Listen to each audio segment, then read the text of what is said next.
Today, we are breaking down the biggest winners and losers from week number 2 of college football. Let's start off with the biggest winners, which are the superstars of the week. Last week we had like 8, but this week we have 4. Starting out with Sawyer Robertson. I got to see Sawyer in person this past week at SMU. It was a great game to see. I do think he struggled a bit early. The stats don't tell the full story. Even the first throw, I thought it was just poor mechanics and absolutely miss an open Josh Cameron.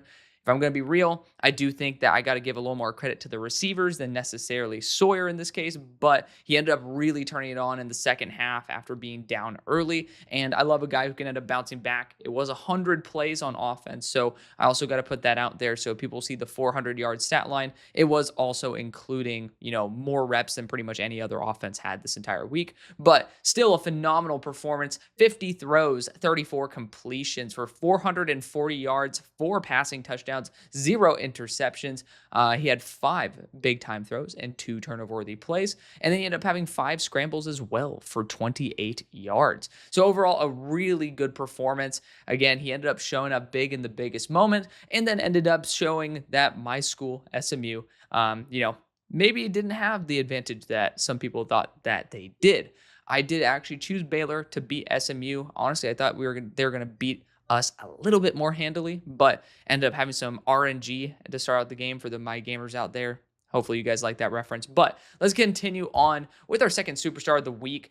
This is Colin Madison, defensive back out of Army. So if you guys also want to see, list is going to compile about 30 players. I have over 60 on the Patreon for this week alone and over 90 for week number 1. So please go and check that out. $5 a month, you get my entire board, every single player analysis that I have, and as well as pretty much every single one of these guys. So you guys get a little bit more deeper, in-depth information, $5 a month, and you get extended videos and then some exclusive content, like I'm going to be dropping some interviews in the next week or 2. But Colin Madison, back to him. 84 defensive grade. He was targeted 4 times, allowing 1 completion for 17 yards, an interception, and 3 pass breakups.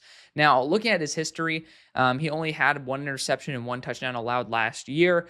This year, the first game wasn't really pretty. It was a touchdown. But, still being able to bounce back versus Kansas State and then putting up the statement that Army did, Colin Madison did a fantastic job being one of the main guys, the most impactful players in that victory. Again, huge upset, and again, huge part of said upset.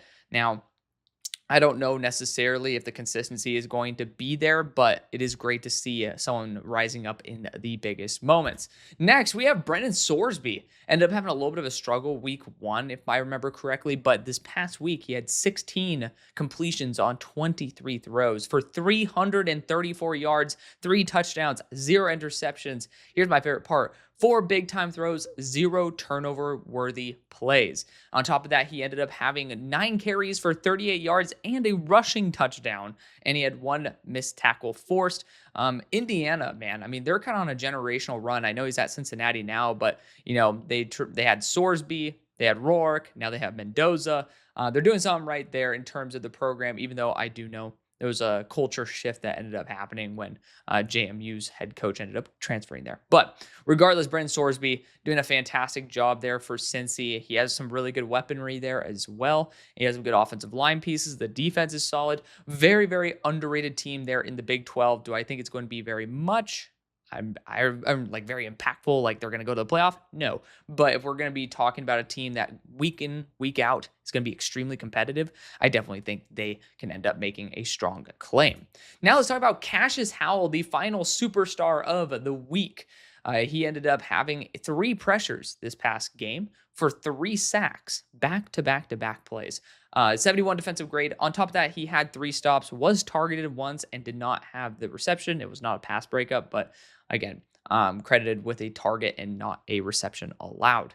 But Cassius Howell started out the year at 6'4", 255. I remember that because I just went into my notes to just copy and paste the height and weight, and I was like, because I ended up doing the mock draft that I released late last night. You guys can end up watching rounds 2 and 3. Round 1's already up. It's been up. But in case you guys missed me dropping rounds 2 and 3, it is also up. But Cassius was part of that. And, he I was like 6'2", 248, because I remember him being a better size. And yeah, apparently he lost 2 inches of height and ended up losing 7 pounds of weight. Don't understand what that's all about. We'll see what happens when it comes to measurable time and seeing him versus a little bit more translatable talent. But 3 sacks in a row definitely needed to be included on this list. And if it were not all sacks, I would end up definitely putting him on somebody that, the paid YouTube people would end up seeing as part of the main list. But again, very hard to not give somebody, superstar of the week when they have 3 sacks on 3 plays. I will say he didn't do anything outside of that as a pass rusher, which is a little bit concerning. But at the same time, again, we're talking about a huge nitpick here. Cassius Howell, great week there for Texas A&M.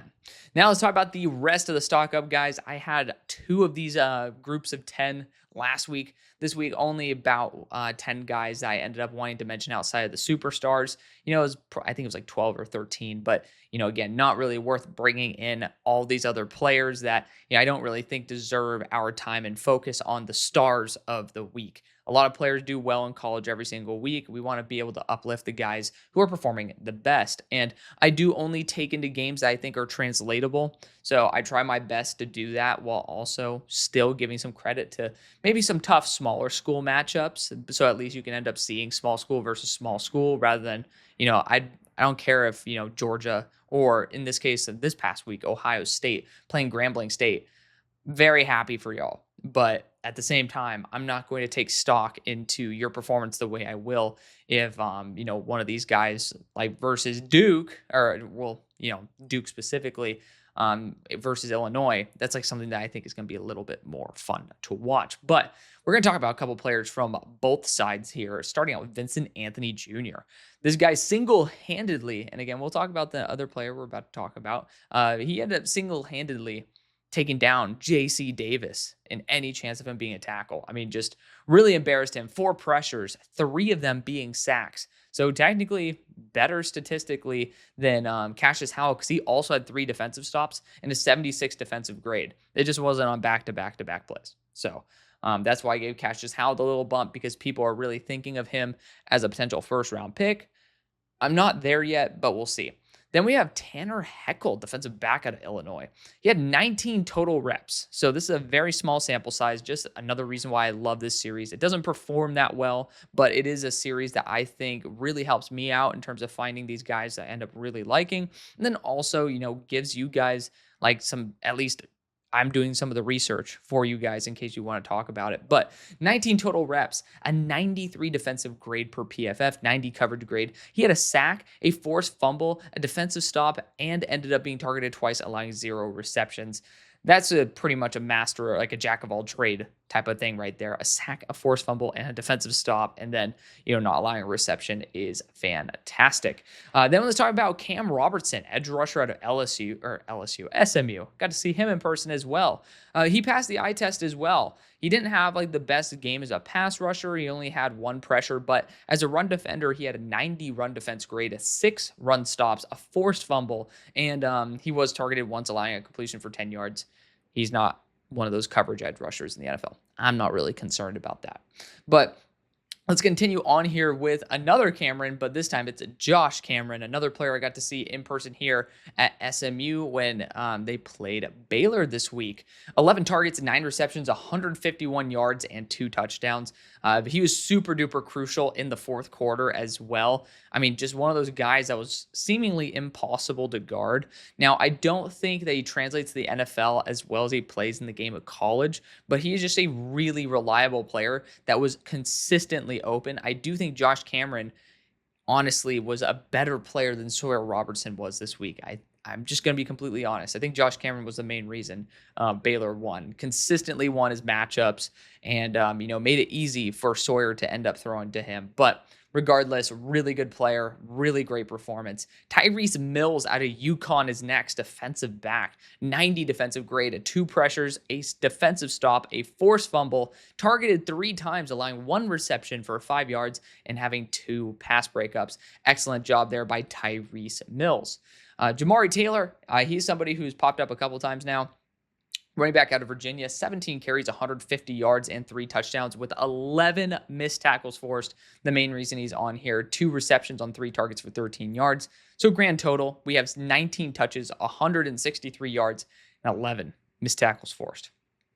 Really good game. Again, this was a pretty big game. This is not against cupcake schools. Like Jamari Taylor ended up really performing in a high-level game. Big fan of that.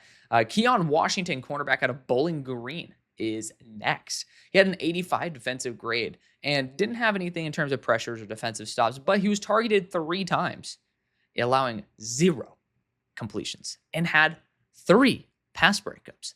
So talk about an absolutely great stat line right there. Good job to Keon Washington. Bo Pribula, about time that I start talking and hyping this guy up. We're going to talk about his left tackle, who I talked a little smack about a little bit, but we'll talk about him. But Bo, let's focus on him right now. 39 throws, 30 completions.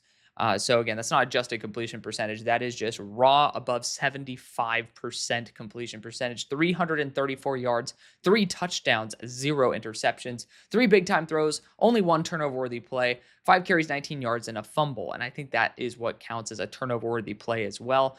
People who know PFF stats even better than I do, feel free to correct me on that. But regardless, a fantastic performance in a high level game for Bo. Caden Green, I mean, honestly, ended up having a 90 pass blocking grade and had 0 pressures. For offensive linemen, they're not very often on stock up. I have them on the list on my own page, like that the paid people will end up seeing. But to make it onto the stars of the week, you need to have probably around like 89, 90 in a very big game. And to me, Caden Green had an awful week 1 and showed really good resilience here in week 2. I think he's a very solid offensive lineman. Granted, I don't know if he necessarily went up against NFL translatable edge rushers, but I still think that the foot speed's a big concern, but it's good to see even off the bat, he's able to make a good rebound. And then this is a player who's been balling out quite a bit, and I ended up mentioning him in my 3-round mock draft and took him. Emmanuel McNeil Warren, defensive back out of Toledo, 89 defensive grade, a defensive stop, targeted twice, only allowing 1 completion for -1 yards and an interception. This guy's been very consistent over the first couple of weeks. Now, let's end off, I should say, with the dud of the week. Sam Leavitt. Not a good week this past week. First off, losing to Mississippi State. That sucks. But on top of that, let's talk about how he performed. And he threw the ball 23 times. Completed 10 of those. Not great. Here's the biggest kicker. 82 yards total in terms of throwing. Total 82 yards. He had more yards, or more than half of those, or I should say more than half of his throwing yards he eclipsed in rushing yards. He had 46 yards on the ground on 6 carries with 2 missed tackles forced. But on top of the 82 yards throwing, he had 1 touchdown thrown, 2 interceptions. And this is actually a good time for me to highlight Jordan Tyson, who ended up having 6 catches on 11 throws. And he had, I think, 68 yards. It's in the 60s, and a touchdown. So literally 3/4 of his team's yardage and the only touchdown went to Jordan Tyson. Just got to put it out there. But here's the worst thing. I mean, 82 yards is awful. The worst thing is 0 big-time throws, 3 turnover-worthy plays. I don't understand what the hell happened. I was not a big Sam Leavitt guy in the first place, but makes me pretty happy with feeling confident in my evaluation of Sam Leavitt, because certain quarterbacks, I still feel like I'm getting like a solid feel for them. Sam, I was really confident in, and I'm happy that I'm not learning another life lesson in terms of scouting. But stock down for the rest of the dudes, the other duds of the week, if you want to call them. Xavier Scott, someone who we have a lot of love for, but he ended up having a 54 defensive grade. Did have a sack as well as a defensive stop, but he's targeted 7 times, allowing 2 completions for 68 yards and a touchdown. Just somebody who I really like, who I have high expectations for. Play on the boundary. He's all over the place as it is, but definitely somebody I have a little bit of a higher standard for. So I do this for all the defensive backs that end up having some pretty tough games. JC Davis, mentioned him earlier. I mean, single-handedly got destroyed by Vincent Anthony, and it's time for us to like kind of give up on the idea of him being a tackle. I do think that there's a future for him on the interior of the offensive line. 56 pass blocking grade, 2 sacks allowed recorded, but I know that PFF is kind of like split between giving it to the quarterback, giving it to the offensive lineman. But regardless, JC Davis did not have a good day. RJ Maryland was disappointing. He, in a very crucial game versus Baylor, he was targeted 4 times, caught the ball 2 times, and got 9 yards. Again, when you're talking about one of the most dynamic weapons that SMU has, one of the main reasons we lost. Then we got Jonquise Hardaway, one of my favorite corners from Kentucky. Definitely someone who's still growing and developing. 68 defensive grade, a defensive stop, targeted 7 times, allowing 5 completions for 75 yards. And again, not the worst stat line on planet Earth, not allowing a touchdown or anything, but Jonquise was somebody who I had as stock up the week before where he had an interception. Definitely a little bit annoyed to see him go stock down here. Mekhi Hughes, don't know what the hell is going on with this dude. 9 carries for only 30 yards and a missed tackle forced in a game where they just absolutely annihilated. It's really it's actually scary just looking at how bad the outlook is for Mekhi Hughes. And people are talking about personality concerns with Mekhi. After Braden Swinson situation, I'm like pretty much out on anybody who has like legitimate work ethic issues. So, or personality concerns, I should say. I'm not saying that that my guy Braden has work ethic issues. That's not what I'm saying. But there were some off the field stuff. And if I start hearing some off the field issues, I'm going to be very, very, very weary of those type of players, especially at a low value position like running back. Then we have Bryce Foster, center out of Kansas, someone who I like the development of. He was still, I think, in my 20s for offensive lineman on the interior. So not fully sold on him, but a 38 pass blocking grade and 3 pressures allowed. Not a fan of that. Bauer Sharp, transfer from Oklahoma to LSU, had a pretty bad week. He was targeted twice, allowing 1 completion, or getting 1 completion for 8 yards and then having a drop. The easiest way to be put on this list is to have a drop and, very like under 10 yards receiving, especially if you're a good player. This one hurts me because this is someone who I still ended up taking yesterday in my 3-round mock draft, someone who I think needs to be utilized more. Seydou Traore, tight end out of Mississippi State, burner deep threat. He was targeted 3 times with 1 reception for -1 yards. They have a weird drop, like they gave him like a 24 drop grade, but they didn't record a drop for him. I don't know what PFF's doing in that regard, but we'll see. Then we have Rayshawn Benny, one of the defensive interiors I was wanting more from in preseason, and he ended up having no production, so 0 pressures and 0 stops while starting a game with 54 defensive grade in the loss to Oklahoma. That's definitely something you do not want to be seeing. And then last but not least, Jack Velling, tight end out of Michigan State. Another guy I was a little bit lower on.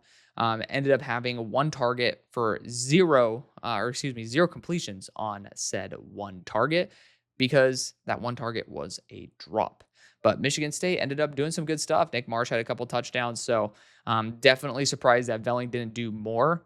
Even though I'm a little bit lower on him, I still thought he would be a little bit more effective. But that's going to be the video. Thank you so much for showing the love and respect that you always do. And let me know what other guys should have been on here. Maybe they're just on my list and I didn't put them on the whole entire video. That'd be kind of cool. But if not, by all means, I'm all ears. Thank you again for watching. Showing the love you always do. See you later. Peace.